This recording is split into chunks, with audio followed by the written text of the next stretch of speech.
পয়গম্বর মূসার কাছে চলে আসছে আজরাইল জান কবজ করার জন্য। পয়গম্বর মূসাকে যখন বলতেছে আপনার জান কবজ করার জন্য আমরা আসছি, আমি আসছি, কথা বলার সঙ্গে সঙ্গে রাগী পয়গম্বর, মারাত্মক রাগ ছিল পয়গম্বর মূসার। এক থাপ্পড়ে কিপ্তি একটাকে মেরে ফেলছিল, এক থাপ্পড়ে একজনকে মেরে ফেলছে।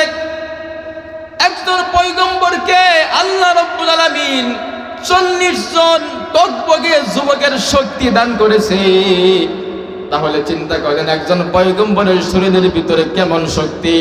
পয়গম্বর মূসা আজরাইল যখন বলছে আপনার জান কবজ করার জন্য আসছি, এমন একটা থাপ্পড় মারছে, তাফসীরে জালালাইনের হাসিয়ার ভিতরে আসছে আজরাইলের চোখ খুলে জমিনের ভিতরে পড়ে গেছে। আজরাইল চক্ষু নিয়ে আল্লাহর দরবারে চলে গেছে। আল্লাহ আপনি কার কাছে পাঠাইছেন? দেখেন আমার অবস্থা কি করেছে। আল্লাহ রাব্বুল আলামিন তার চোখের জায়গায় লাগায় দিয়েছে। এরপরে বলছে আজরাইল যাও আমার পয়গম্বরের কাছে যাও। পয়গম্বরের কাছে চলে আসছে। আয়েশা বলতেছে পয়গম্বর আপনি আপনার হাত একটা বকরির শরীরের উপরে রাখেন, আপনার হাতের নিচে যতগুলা বকরির পশম থাকবে একটা একটা বকরির একটা একটা পশমের বদলায় পরিবর্তে আল্লাহ রাব্বুল আলামিন আপনাকে 1 বছর করে হায়াত দান করে দিবে। কিন্তু শুনে রাখেন এরপরও আপনাকে মৃত্যুর স্বাদ আস্বাদন করতে হবে।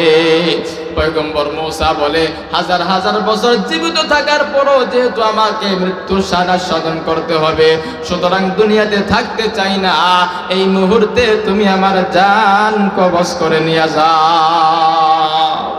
তাহলে কি বুঝলেন? পয়গম্বররাও মুক্তি পায় নাই, পয়গম্বরদেরকেও মৃত্যুবরণ করতে হয়েছে, মৃত্যুর স্বাদ আস্বাদন করতে হয়েছে।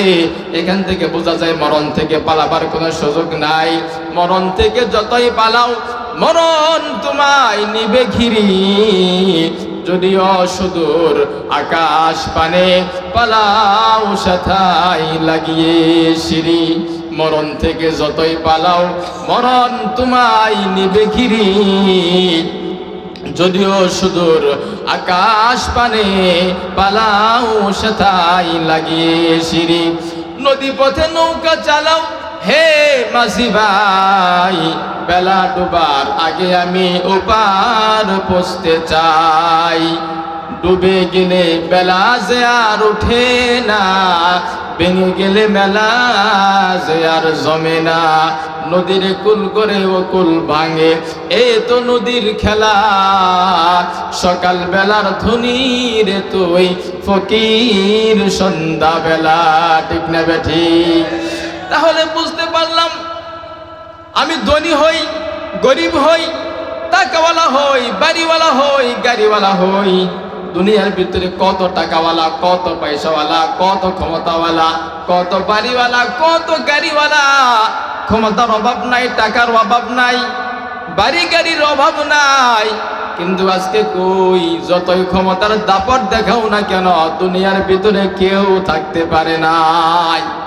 আজকে বলতেছি আমার বাড়ি আমার গাড়ি আমার জমি জমা আমার সব, কিন্তু আমার কিচ্ছু না।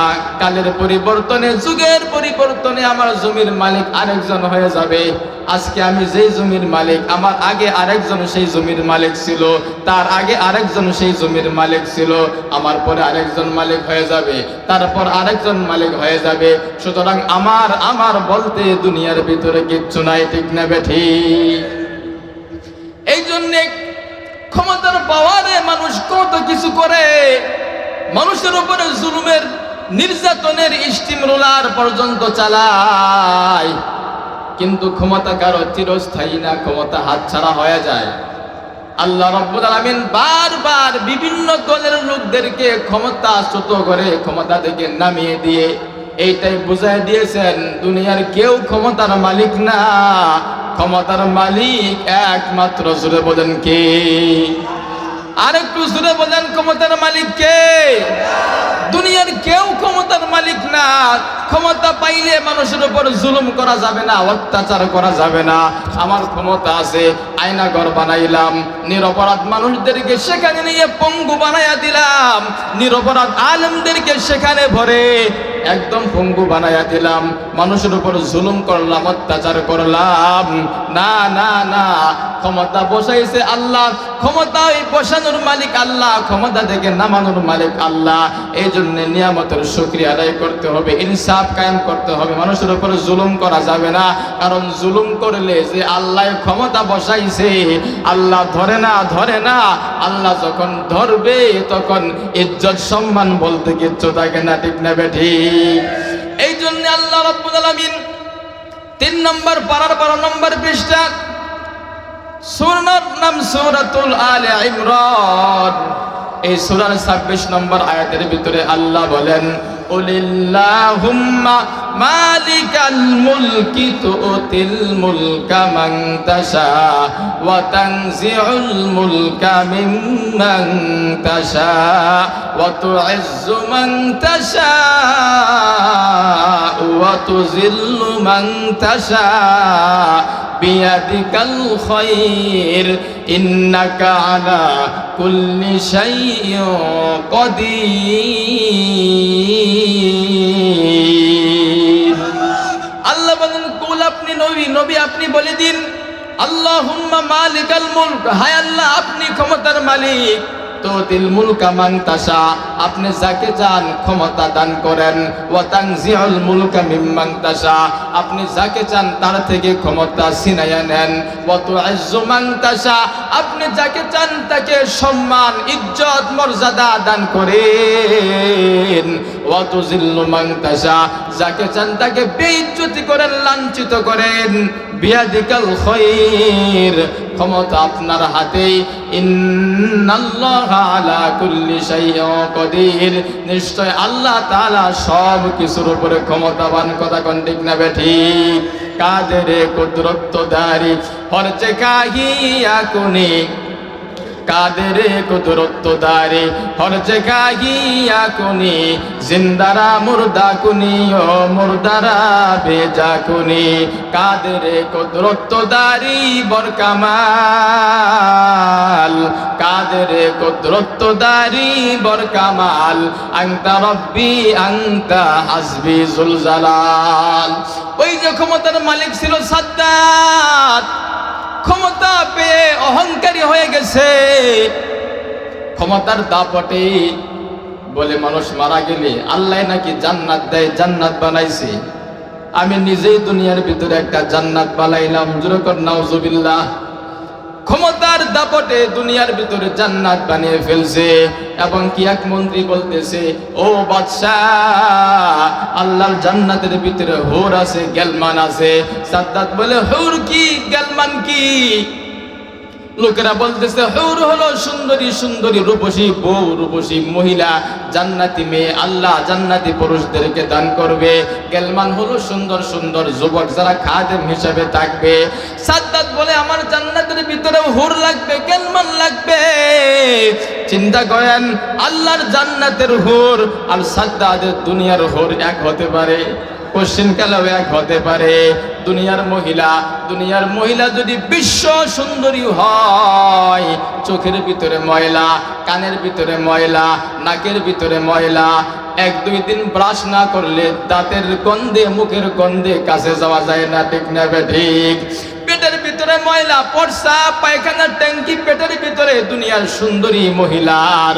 আর আল্লাহ রাব্বুল আলামিন জান্নাতের ভিতরে জান্নাতি বান্দা বান্দীদেরকে যে বউ দান করবে, হোর দান করবে, এরা কেমন হবে?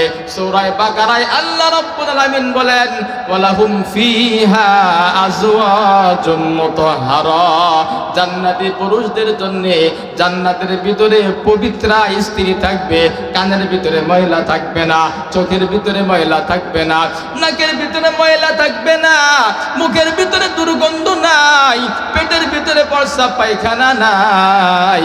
কেমন সুন্দরী, কেমন সুন্দরী হবে! আল্লাহর নবী, বিশ্ব নবী হাদিস শরীফের ভিতরে বলেন, জান্নাতি পুরুষকে আল্লাহ রাব্বুল আলামিন যে হুর দান করবে, এরকম একটা হুর তাদের আঙ্গুলের একটু অংশ যদি দুনিয়ার ভিতরে বের করত, তাহলে দুনিয়ার জমিনে সূর্যের আলোর প্রয়োজন পড়তো না। সুবহানাল্লাহ। শুধু তাই না, আল্লাহ নবী, বিশ্ব নবী, সরকার দু আলম নবী বলেন, জান্নাতের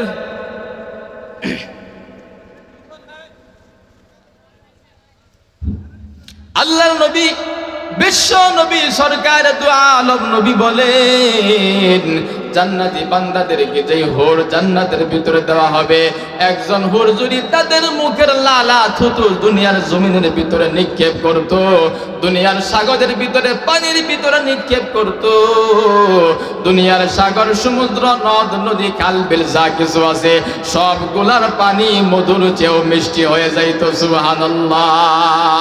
বেহেশত আজা কে আজারে নবাসত, বেহেশত আজা কে আজারে নবাসত, কাছে রাবা কাছে কারে নবাসত। নাইকো সেতা দুঃখ কষ্ট, নাইকো কোনো কাম, আছে শুধু সুখার শান্তি আনন্দ আরাম। বেহেশত এমন এক জায়গা, কোনো কাজ নাই, চাকরি বাকরি করতে হবে না, ব্যবসা বাণিজ্য করতে হবে না, জমি জমায় যাওয়া লাগবে না, যা চাইবেন তাই পাওয়া যাবে। দুনিয়ার ভিতরে সম্ভব না, শুধুমাত্র বেহেশতের ভিতরে সম্ভব। ঠিক না বেঠি? স্বর্ণ রূপার দালান কোঠা পাইবা শত শত, স্প্রিং এর গদি সেথা পাইবা অবিরত। এমন সময় হুরপরীরা আসবে নেচে নেচে, হেলে দুলে গাইবে যে গান, যা শুনো নাই কোনো কালে। নাহনুল খালিদাতু ফালা নাবিদু, ওয়া নাহনুন নাইমাতু ফালা নাবআসু, নাহনুর রাদিয়াতু ফালা নাসখাতু, তোবা লিমান কানা লানা ওয়া কুন্না লাহু। জোরে বলেন না আল্লাহু আকবার। দুনিয়ার ভিতরে আমাদের গান শুনতে মন চায়, আমরা যারা আমাদের কানগুলোকে হেফাজত করব, দুনিয়ার খারাপ খারাপ অশ্লীল গান শুনবো না। জান্নাতের ভিতরে, বেহেশতের ভিতরে জান্নাতের হুরেরা তাদেরকে জান্নাতি হুরদের মিষ্টি কণ্ঠে গান শোনাবে। সুবহানাল্লাহ।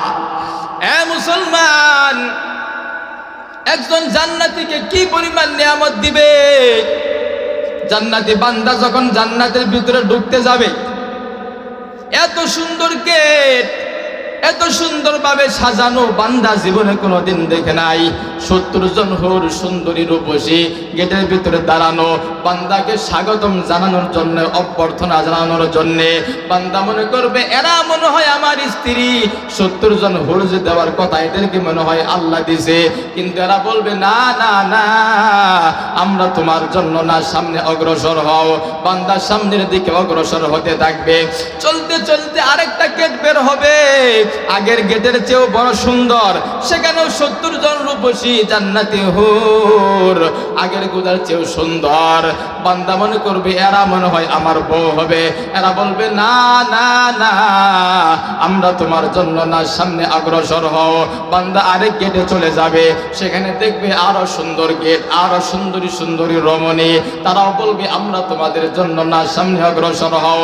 বান্দা অগ্রসর হতে থাকবে, হতে থাকবে, অগ্রসর হতে হতে দেখবে সুন্দর একটা বাগান, চতুর্দিকে সবুজ শ্যামল গাছ, ফল, কোনো কিছুর অভাব নাই। নহর প্রবাহিত, নদী প্রবাহিত, নহরের ভিতরে মাছগুলা চলাফেরা করে, সেগুলা পর্যন্ত দেখা যায়। দুই সাইডে দুইটা চেয়ার রাখা, মাঝখানে টেবিল রাখা, একটা সুন্দরী রমণী। আগে যেসব মেয়েদেরকে দেখছে, হুরদেরকে দেখছে, সবার সৌন্দর্য এক জায়গায় করলে যে পরিমাণ সুন্দর হয়, তার চেয়েও বেশি সৌন্দর্য দান করে আল্লাহ রাব্বুল আলামিন একজন মেয়েকে তার জন্য বসায় রাখছে। সুবহানাল্লাহ। আল্লাহর বান্দা তার কাছে চলে যাবে, কেমন সুন্দর হবে।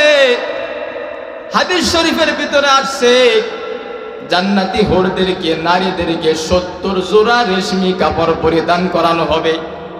এরপরও এত সুন্দর, এত সুন্দর, 70 জোড়া কাপড় বেদ করে তার চামড়া দেখা যাবে, চামড়ার ভিতরে গোস্ত দেখা যাবে, গোস্তর ভিতরে হাড় আছে, হাড় দেখা যাবে, হাড়ের ভিতরে মগজ আছে, মগজ দেখা যাবে, রগের ভিতরে রক্ত চলাচল করতেছে, বান্দা রক্তগুলা পর্যন্ত দেখা যাবে। এত সুন্দর বউ জান্নাতের ভিতরে আল্লাহ দান করে দিবে। সুবহানাল্লাহ। এরপরে বান্দা যাবে তার কাছে, গিয়ে দেখবে চেহারা বড় পরিচিত পরিচিত লাগে। বলবে এই মহিলা তুমি কে, তোমাকে তো বড় পরিচিত পরিচিত লাগতেছে। মহিলা বলবে আপনাকেও তো আমার পরিচিত লাগতেছে, মনে হয় আপনি আমার দুনিয়ার স্বামী। স্বামী বলে হ্যাঁ তুমি তো আমার দুনিয়ার বউ। জোরে কোন সুবহানাল্লাহ। মহিলাকে বলবে স্বামী তুমি এখানে কবে আসছো? মহিলা স্বামীকে ডাকতে বলবে স্বামী গো, আল্লাহ রাব্বুল আলামিন আপনার 500 বছর আগে আমাকে সাজায়া গুছাইয়া আপনার জন্য অপেক্ষা করার জন্য এখানে বসায়া রাখছে। সুবহানাল্লাহ।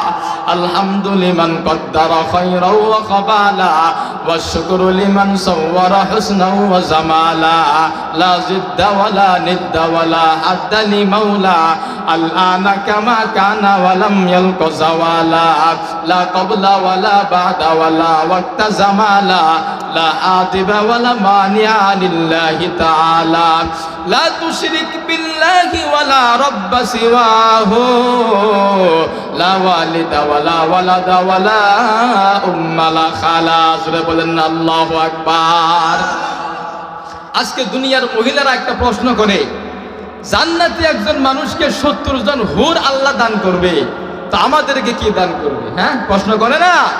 ও মা ও বোন, আজকে যারা মাহফিলে আসছেন মাইকের আওয়াজ এই পর্যন্ত যায় আপনারা শুনেন, জান্নাতের ভিতরে জান্নাতি মহিলাকে আল্লাহ রাব্বুল আলামিন স্বামীকে যে 70 জন হুর দান করবে, 70 জন হুরকে যে পরিমাণ সৌন্দর্য দান করবে, তার চেয়ে বেশি সৌন্দর্য আল্লাহ তাআলা আপনাকে দান করে দিবে। সুবহানাল্লাহ।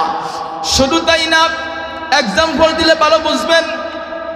দুনিয়ার ভিতরে একজন মানুষের স্ত্রী আছে, বাড়িতে অনেকগুলা অসংখ্য অগণিত কাজের মেয়ে আছে। কাজের মেয়েদের মধ্যে এমন মেয়েও আছে যাকে দেখতে স্ত্রীর চেয়েও বড় সুন্দর লাগে।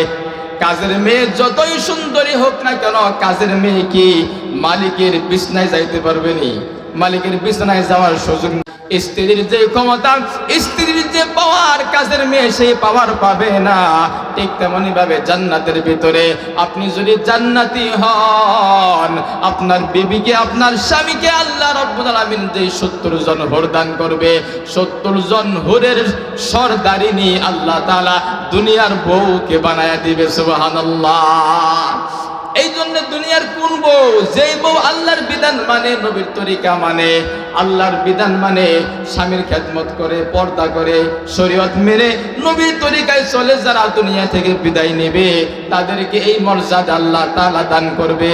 আর যারা দুনিয়ার ভিতরে আকাম কুকাম করবে, গুনাহ করবে, নাফরমানি করবে, নামাজ পড়বে না, রোজা রাখে না, স্বামীর কথা মানে না, এদের কপালে জাহান্নাম ছাড়া কোনো রাস্তা নাই। কথা বলেন ঠিক না বেঠিক?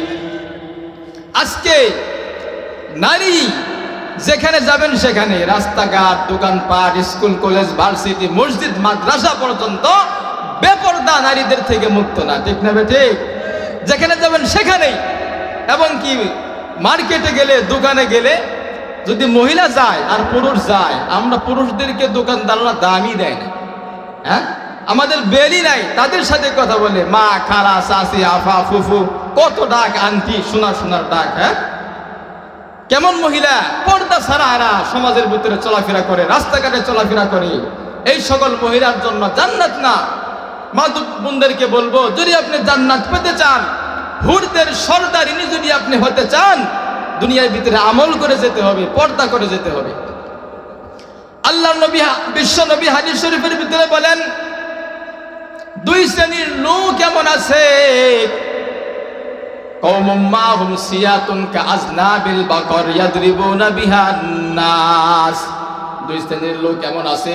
যারা জান্নাত তো দূরের কথা, জান্নাতের ঘ্রাণ পর্যন্ত পাবে না। এক শ্রেণী হলো কওমুন, এমন একটা সম্প্রদায়, মাহুম সিয়াতুন কাআজনাবিল বাকর, গরুর লেজের মতো তাদের কাছে চাবুক থাকে, লাঠি থাকে। এই লাঠি দিয়ে তারা ক্ষমতার দাপটে, তারা তাদের টাকা পয়সার দাপটে মানুষের উপর জুলুম করে, অত্যাচার করে। এরকম লোক আছে না? এরপরে নবী বলেন, ওয়ানিসাউন কাসিয়াতুন আরিয়াতুন মাইলাতুন মুমিনাত রুউসুহুন্না কাআমসালি আসনিমাতিল বুখতিল মাইলা। আরেকটা শ্রেণী হলো নিসাউন, এমন মহিলা কাসিয়াতুন যারা পোশাক পরিধান করবে, আরিয়াত পোশাক পরিধান করার পরও যারা থাকবে উলঙ্গ। এরকম মহিলা দেখা যায় কি যায় না? রাস্তাঘাটে বের হলে, বিশেষ করে শহর এলাকায় গেলে দেখবেন এমন এমন মহিলা এমন পোশাক পরেছে, তার গায়ের কোন জায়গায় কোন অঙ্গ আছে সব কিছু স্পষ্ট বোঝা যায়, আছে না নাই? এবং কি বোরকা বের হয়েছে, ফ্যাশন বোরকা, নামই দিছে কি ফ্যাশন বোরকা। বোরকা কি ফ্যাশন করার জন্যে? হ্যাঁ, নামই ফ্যাশন বোরকা, মানে বোরকা হলো পর্দার জন্য। এমন বোরকা বের হয়েছে যে বোরকা পরলে, স্বাভাবিক পোশাক পরলে যতটুকু শরীর ঢেকে থাকে, এই বোরকা তাও ঢাকে না। এর মাধ্যমে শরীরের কোথায় কি আছে সব স্পষ্ট দেখা যায়। কিসের বোরকা এটা? শরীয়তের বোরকা এটা না। এরকম বোরকা পরে রাস্তাঘাটে বের হয়। আল্লাহ নবী বলেন কাসিয়াতুন আরিয়াত, এরা কাপড় পরিধান করার পরও উলঙ্গ। মাইলাতুন মুমিলাত, এরা পুরুষদেরকে নিজেদের দিকে আকৃষ্ট করে এবং নিজেরাও পুরুষদের দিকে আকৃষ্ট হয়। এবং কি আল্লাহ নবী বলেন রুসুহুন্না কামসালি আসনিমাতিল বুখতিল মাইলা, তাদের মাথাটা হলো ওট। দেখছেন যারা ওটের উপর একটা কোজ আছে, ওট যখন হাইটা যায় এই কোজটা এদিক সেদিক দুলে লাফালাফি করে। ঠিক তেমনি কিছু মহিলা দেখবেন মাথার চুল উপরে বাঁধে, উলনা দিয়ে পেঁচায়, এরকম মোটা মাথা বানায়, এরপরে রাস্তা দিয়ে চলাফেরা করে আর মানুষদেরকে দেখায়, যুবকদেরকে দেখায়। আল্লাহ নবী বলেন রুসুহুন্না কামসালি আসনিমাতিল বুখতিল মাইলা লা ইয়াদখুলনাল জান্নাতা ওয়া লা ইয়াজিদনা রিহাহা, এরা জান্নাতেও প্রবেশ করবে না এবং কি জান্নাতের ঘ্রাণও পাবে না। জোরে কর নাউজুবিল্লাহ। তাহলে যেই সকল মহিলা দেখবেন, অনেক মহিলা মেয়েরা স্যান্ড মাখে শরীরের ভিতরে, মাইকা রাস্তাঘাটে চলে, হ্যাঁ, আশপাশে যারা থাকে সবাই তার শরীরের ঘ্রাণ পায়। কথা কোন ঠিক না বেঠি? আল্লাহ নবী বলেছেন এই যে সব মহিলা স্যান্ড মেখে, সুগন্ধি মেখে রাস্তাঘাটে চলাফেরা করে আর তার ঘ্রাণ অন্যান্য পুরুষদের নাকে যায়, অন্যান্য পুরুষদের নাকে ঘ্রাণ গেলে কেউ কি ভালোভাবে? সবাই মনে করে হাইরে না জানি কত সুন্দর, না জানি কত সুন্দর, যদি বুক করতে পারতাম, এই যে জিনা হয়ে গেল। আল্লাহ নবী বলেন পারফিউম মেখে যারা রাস্তাঘাটে চলবে এরা জান্নাতের ঘ্রাণ পর্যন্ত পাবে না। জোরে কর নাউজুবিল্লাহ। আজকে অনেক মানুষ বলে দেখবেন যে পুরুষদের চরিত্র খারাপ হয়ে গেছে। কেন খারাপ হয়েছে? বলে পুরুষদের চরিত্র খারাপ না হইলে এরা রাস্তাঘাটে, দোকানপাটে, স্কুল কলেজ ভার্সিটিতে যেখানে সেখানে নারীদেরকে উত্তক্ত করতো না, ইফটিজিং করতো না। আমি বলি না, পুরুষদের চরিত্র এখনো সুন্দর আছে। পুরুষদের চরিত্র নষ্ট হলে আপনার মেয়ে, আপনার বোন, আপনার স্ত্রী, আপনার ভাগ্নি, ভাতিজি বেহায়া নির্লজ্জের মতো ঠোঁটে গালে আলতা মেখে, আইলানা, মাস্কারা, মেকআপ মেখে, স্কিন টাচ পোশাক পরে বেহায়ার মতো রাস্তাঘাটে চলতে পারতো না। কতক্ষণ ঠিক না বেঠে?